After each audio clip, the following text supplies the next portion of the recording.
오늘은 저도 궁금하고 여러분도 많이 궁금해하고 있는 카메라죠. 캐논의 EOS RP.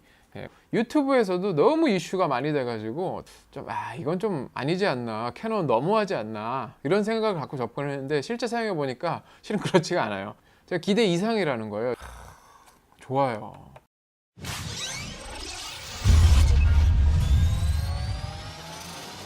EOS RP는 EOS R의 후속 기종으로 풀프레임 보급기로 나왔습니다. 이 점이 아주 특이하고요. 그리고 굉장히 보기에도 작은데 실제로 가볍고요. 440g 밖에 안 돼서 굉장히 가볍고 무엇보다 가격이 상당히 충격적입니다. 160만 원대 중반이면 구매할 수 있습니다. 이게 4K 동영상 촬영이 가능하고 그리고 풀프레임 바디인데 160만 원이기 때문에, 물론 한 160만 원 정도면 지금 소니 A7M2라던가 아니면은 같은 캐논의 6D 마크 2를 구매할 수는 있는데 벌써 출시된 지 오래됐기 때문에 그 가격이면 10만 원, 20만 원 더 주더라도 당연히 EOS RP를 구매하는 게 낫겠죠.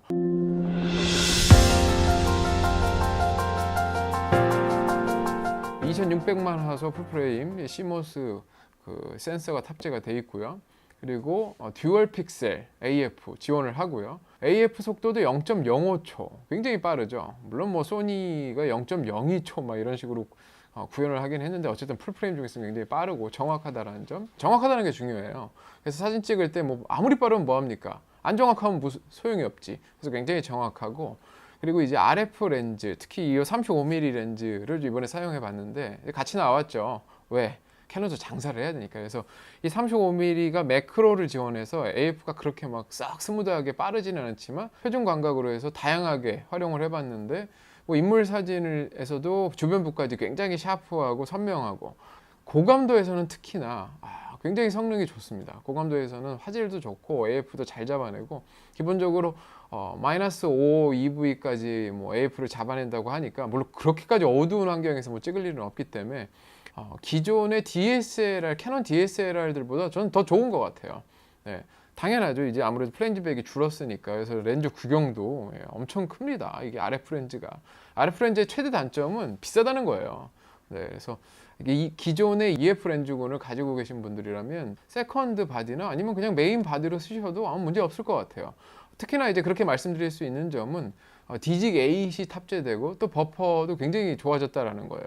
그 전에 이제 뭐 보급형 DSLR이라고 부를 수 있는 게 6D 마크 2인데, 연사 속도는 EOS RP보다 좋거든요. 그럼 뭐예요? 버퍼가 느린데, 안 좋은데. 그리고 걔는 AF 포인트도 한 40 몇 포인트밖에 안 돼요. 상대가 안 돼요. 뭐 가격이 비슷하다고 해서 뭐 비슷하게 생각하시면 안 되고, 최신 카메라니까 대신 최신의 성능을 갖고 있기 때문에. 그리고 또 더 좋은 점이 있어요.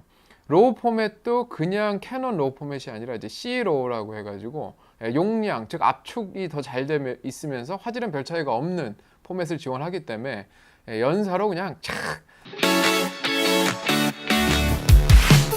실은 동영상 촬영할 때는 렌즈에 따라서 뭐 어떤 느낌이 너무 톤이 많이 달라지기 때문에 어떤 렌즈를 쓸 건지 먼저 결정하는 게 중요한데, 캐논이잖아요. 뭐 엄청난 양의 렌즈가 준비가 되어 있고, 어댑터를 사용하면 활용도가 더 높기 때문에 일단 그 점이 저는 플러스고요. FHD 60p가 되기 때문에 24p가 안 돼서 그렇게 말이 많은데, 24p 실은 저는 잘 안 쓰거든요.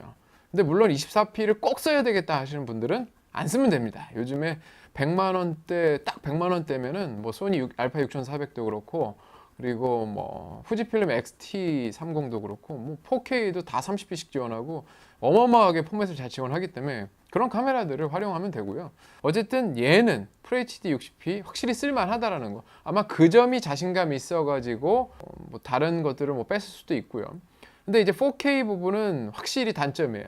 캐논의 M50도 보면 4K가 1.6 크롭이 되는데 얘 똑같아요. 1.6 크롭입니다. 그래서 FHD의 장점을 뭐 느낄 수가 없습니다. 그리고 더군다나 콘트라스트 AF밖에 지원을 안 해요. 듀얼 AF는 FHD 촬영할 때까지만 지원을 합니다. 그럼 도대체 4K는 왜 그렇게 했느냐? 뭐 저는 모르겠고요. 4K는 좀 장식처럼 달려있다. 좀 냉혹한 말로 그렇게 봅니다. 또 이제 큰 단점이라고 하면은 배터리 보이세요? 요만해요. 이게 뭐야 지금 이게 지금 풀프레임 카메라인데 배터리를 이렇게 작은 걸 씁니다. 이게 지금 아마 콤팩트 카메라에 쓰는 녀석인데 아무래도 바디 사이즈를 줄이다 보니까 그렇게 된 것 같은데, 이 바디 사이즈 보시면 기가 막혀요. LCD가 바디 안에 들어가게 만들다 보니까 이렇게 얇습니다. 세상에.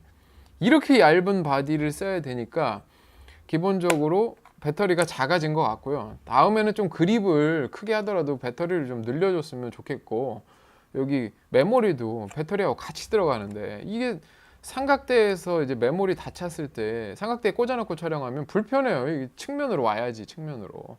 근데 이거 좀 늘리더라도, 좀 여기는 줄인데 여기는 좀 늘리더라도 어쨌든 뭐 그렇게 생각하고, 다만 SD 카드도 UHS-2를 지원하기 때문에 동영상이나 뭐 메모 연사 찍을 때 뭐 UHS-2니까 뭐 아무 문제 없고요.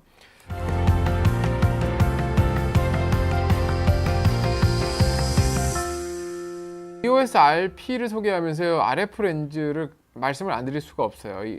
EOS R이 출시되면서 같이 선보인 게 RF 렌즈군인데, 지금 계속해서 새로 추가가 되고 있죠. 그래서 뭐 표준 줌에 해당하는 것도 있고, 또 뭐 24110호에 해당하는 녀석도 있고, 뭐 50mm도 있고요. 근데 이번에 35mm가 같이 출시됐습니다. 아까도 잠깐 언급해 드렸지만 매크로 성능이 있기 때문에 뭐 가까이서 그 물건을 찍거나 뭐 음식 사진 같은 것, 또 음식 동영상 이런 부분을 찍을 때 굉장히 편하고요.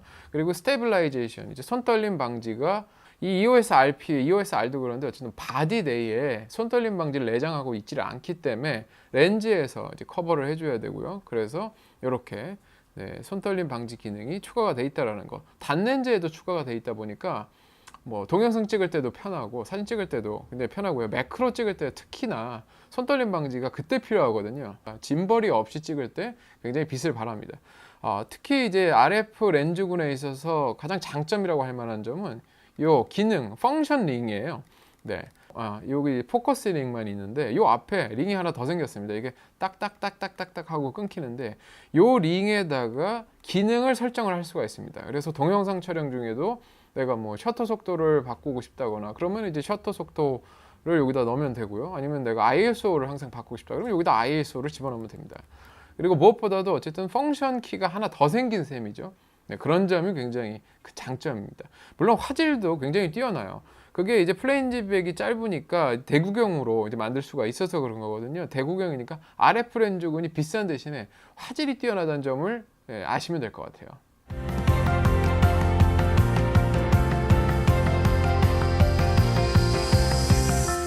EOS RP가 보급형이긴 해도 정말 쓰기가 편합니다. 이렇게 커맨드 다이얼을 보면 C1, 2, 3까지 해서 제가 설정 값을 바로바로 이렇게 고를 수가 있고요.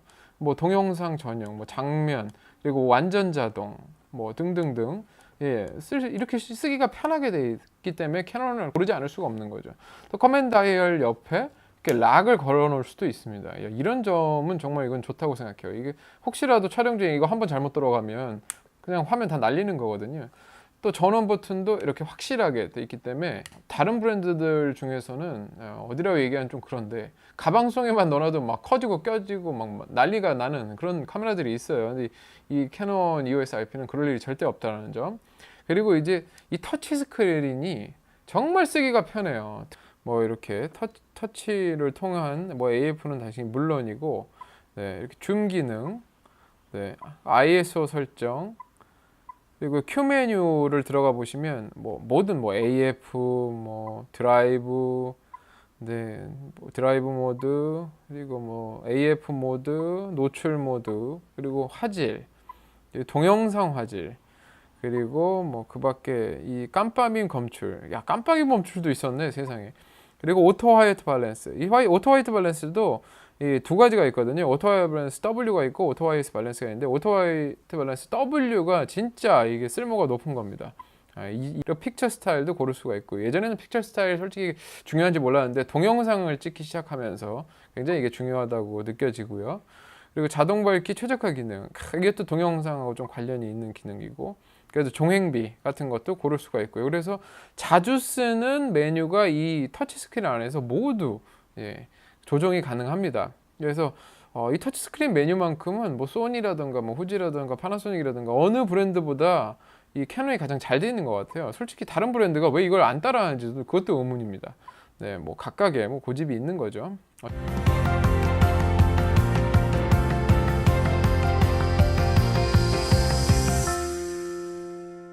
뭐 결론을 말씀드리면 160만 원대에 이 정도 바디와 그리고 엄청난 렌즈군을 쓸 수 있다라고 하는 거는 정말 큰 장점입니다.